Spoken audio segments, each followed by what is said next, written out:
นี่นะบ้านดงนี่เล่นค่อยไปบัดถึกย่ามเดือนเก้าเดือนใดก็ค่อยไปเนี่ยผู้นี้นายใหญ่เพิ่นบัดกั้งคันจ้องบักใหญ่อยู่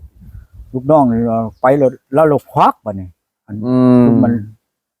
ชุมชายทางนั่นแหละชาวควักเขาแล้วก็แวกเข้าไปหยังพ่อใหญ่ไปขายยาหักไม้พื้นเมืองยาหลายแนวได้ว่าดีแก้กระเพาะแก้หยังนี่เราว่าและเอาให้เราว่าเมียก็น้อยก็เป็นกระเพาะพ่อใหญ่พ่อฉันก็เลยเอาให้ช่องห่อมื้อนั้นน่ะเราก็เอาเงินให้50,000ช่องห่อน่ะบัดนี้เราก็จดเอาเบอร์โทรข่อยเดี๋ยวจดเอาชื่อข่อยเดี๋ยวเราบอกอีกแล้วว่าระวังเด้อเราว่าเจ้าไปวันนี้นะให้เจ้าระวังภูเขาอีสาเจ้าอันหัวหน้าล่ะนี่เขาถล่มเจ้าบ่ได้ยากนะพ่อใหญ่เขาเอายาอันมานี่เรา2 เม็ดใช่ไปใช่ในอันทงอย่างนั้นเบิ่งแหน่พ่อใหญ่เบิ่งแหน่มันตัวนี้ตัวนั้นตัวนี้มันดีหยังนี่นะเราเว้านั่นแล้วมาแล้ว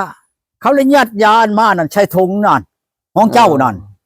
เอาไว้ซะเอาตัวนั้นมาเบิ่งแท้เขาใช่แล้วบัดนี้เจ้าไปวิทย์เลยเขารายงานว่าเท่านั้นขายยามาพร้อมเจ้าตายได้เราให้เบิ่งตีนเบิ่งมือเขาเลยอันนั้นเห็นบ่ผู้ดีบอกเขานำคนกันยังโอ้ดีแล้วว่าลูกเอ้ยบอกนั่นนี่ก็ดีแล้วว่ะบอกเราว่าย่านว่าเจ้าผู้เฒ่าเลยชัดชื่อบริสุทธิ์ต่อ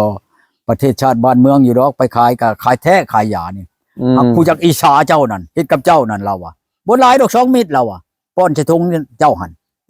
เท่านั้นขายหักไม้แน่ยาเนี่ยอยู่ในถุงมันแบบนั้นเด้อข้อยเห็นแล้วข้อยเลยบ่ได้เอาป้าให้เราเลยไปข้อยเห็นแล้วยาเม็ดยานั่นมันรายงานเจ้าเขากวดปุ๊บเห็นละลีบัดพ่อลีเจ้าตายได้แล้วแล้วว่าสิเจ้าไปแล้วชึ่งหลุดเจ้าปุ๊บอยากได้ยาหยังอยากได้ยานั่นยานี่มีห่อเท่านั้นแล้วเจ้าเอาออกมาให้เขาเบิ่งแนมมือแนมตีนเขาก็คักแล้วคือว่าผู้นั้นมาเอาตัวนี้ให้ผู้นั้นเบิ่งหลายคน9 คน10 คน9ห่อ10ห่อแหละตัวนั้นแหละมันเชียร์เจ้าเราเราบอกค่อยมาหักแต่ว่าเขาบ่ได้อันนั้นดอกเขาบ่ได้กับค่อยดอกอันนั้นมาฮอดอันแกงพามพลานนี่เด้แล้วค่อยเลยบ่ได้เขาอันทางบรรณาชายคนตัดมาแล้วบัดนี้ตัดมาแล้วค่อยขี่อันนั้นนะคือบักความมาใช่แกงพามบัดนี้มาลงหันนะความมานั้นเลยค่อยพยายามลูกค่อยอยู่หนองบัวลาวมาเขาเฮ็ดเหล้าเดือน11นี่ทุกคนบ่ได้ว่าแล้วน้องของเขาละหวานเป็นจากเช้าพุ่นแล้วผู้นั้นเบิ่งนั่นเฮียน้ำกระจักเท่าไรห่อมื้อนั้นน่ะยาเฮียเอายานั่นแหละผู้นั้นก็เบิ่งยานี่ตัวนี้เบิ่งแล้วหลายคนเบิ่งแล้วเข้าไปเลยยาเขาพ่อใหญ่บ่ยาหักไม้นี่แล้วโอ้ยบัดมาเบิ่งแล้วโอ้ยยานั่นก็เสียว่ะหมอนึงว่าโอ้ยข่อยนี่ขออนุญาตนำมันว่ะข่อยนั่นท่านล้มมื้อเช้ามาเหี่ยวบ่วิทย์ฮอดชนตีนเราข่อยน่ะบ่ขออนุญาตนำเจ้าเราเท่านึงนั่นโอ้ถึงปานนั้นเนาะ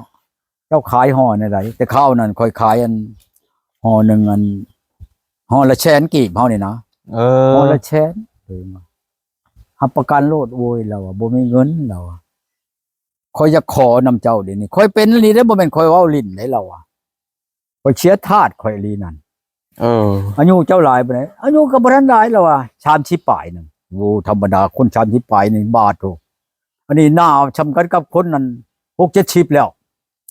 เหี่ยวมาแย่วอยู่เบิ่งเนาะมันท่านล้มเด้ตัวเองเนาะเจ้าสิให้ค่อยเท่าใดนี่ค่อยขอนำเจ้า20,000เราค่อยขอได้นี่เราเจ้าขายแสนหากค่อย20,000ค่อยบ่มีเงินเจ้าจดชื่อค่อยเมียนจดชื่อเจ้าไว้ถ้าว่าค่อยนี่เห็นสรรพคุณแล้วนั่นเจ้ามานาบ่มีค่อยก็สิขายไก่ให้เจ้าเรา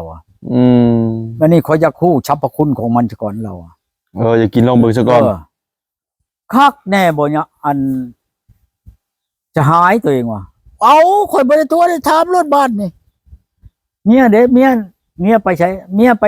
หาอันนั้นเราอะไปหาหมักหอยเราอะเดี๋ยวนี้นะ อืม ไปงมหอยเราอะก็เดียวว่าไปนั่นฮักจักหน่อยเราก็มาดอกว่าฉันเฮือนข่อยก็อยู่หันเราอะไปเราอะเมื่อเฮือนข่อยเราอะเราก็ดึงแขนตัวเองกับเมื่อแหละเป็นเมื่อนำเรา อืม แล้วก็บ่ได้ทุกข์บ่ได้มีปานใดธรรมดาบ้านเมืองนี่แหละนี่แหละเฮือนข่อยเราชื่อเราก็บอกคักแน่เลยอ่ะแนวใดก็แนวเด้อว่าให้เราเช่าพันก็ดีจำเป็นแล้วเฮาไม่ก็บ่ได้ก็ลงทุนก็ลงอยู่หักบ่หลาย อืม ลงทุนดำล้านดำใดนี่เฮาไปลงทุนใช้หลายอย่างดอกหางไม้นี่ก็ดีบ้านนี้แล้วก็เพิ่งมาเลยมานับเบิ่งอันแต่ออกจากบ้านนั้นมาแล้วก็ได้ชามคืนจังได้ฮอดเฮือนผู้ใดได้6คืน เออ ไล่ถึงตัวเองเช่ามานั่นเล่าฮอดเถียงปรับโลดฮอดพี่ปรับโลดแต่คราวนั้นมันบ่มีโทรศัพท์เด้ อืม มีแต่อันนี้แหล้วมีแต่หนังชื่อหากันก็ดีเว่าอันนั้นกันแล้วบอกชื่อบ้านชื่อหยังเราก็ถามมาเรื่องก็อยู่ในเถียงตัวนี้นี่เถียงกันอยู่ในคอกงัวนี่ เออ เราเข้ามามันตะกี้มันมีกกขามอยู่นี่โอ้เราอะจะหายเอ่ยมันเราอะกับข่อยนะ เออ หากไม่เจ้านั่น50แล้วเราอะกับข่อยนี่ เออ เองขนาดเนาะเราอะพอที่ค่อยขนาดว่าท่านล่ม3-4ปีเลยเราอะมันปลุกขึ้นได้แล้วเราอะได้มักค่อยแล้วเราปานนี้นะ โอ้ มาเราอ่ะ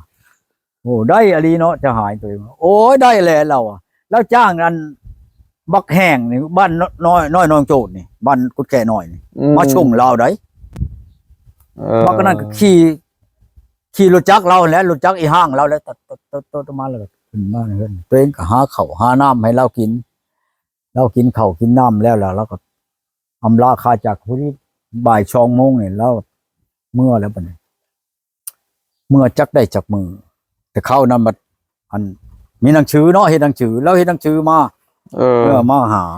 โอ้ยเราว่าขึ้นมาเด้อเดี๋ยวนี้หันจะหายเอ้ยเราว่าบ่แม่นแต่ข่อยได้หลายคนต้องการแล้วเราว่าคักอะลีเฮาไม่นะโยข่อยก็เฮ็ดหลายๆแล้วบัดนี้ขึ้นไปแล้วบัดนี้ขึ้นไปบ้านอันนั้นคงสิไปหนองบัวลาวแล้วก็สิไปพามันนะผู้ที่บ้านเดียวตะกี้หาเงินนั่นคันว่าได้บ้านหนึงอัน2 แสน3 แสนนี่ยังว่าดีอยู่แล้วเขานะ อืม ก็ได้ล้านหนึ่งโลดโมเมนต์จะขายเฮาไหมอันนี้เราลายแนวบัดนี้เขาเชื่อเลยเด้บัดนี้บ้านเราถึงเขาเชื่อแท้ได้พวกเราถึงนี่บ่ได้คืออันผู้ไทยบ่คือลาวได้หมอนี่คันว่าผู้หนึงแล้วทิบยาโลด อืม บ่ไปใกล้เขาก็ได้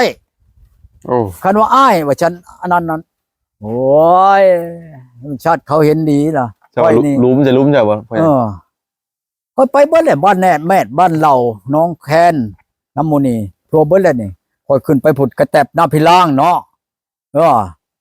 ขึ้นไปผุดผาบอกผาบังอ่างคำแถวอันเชปูนเมือง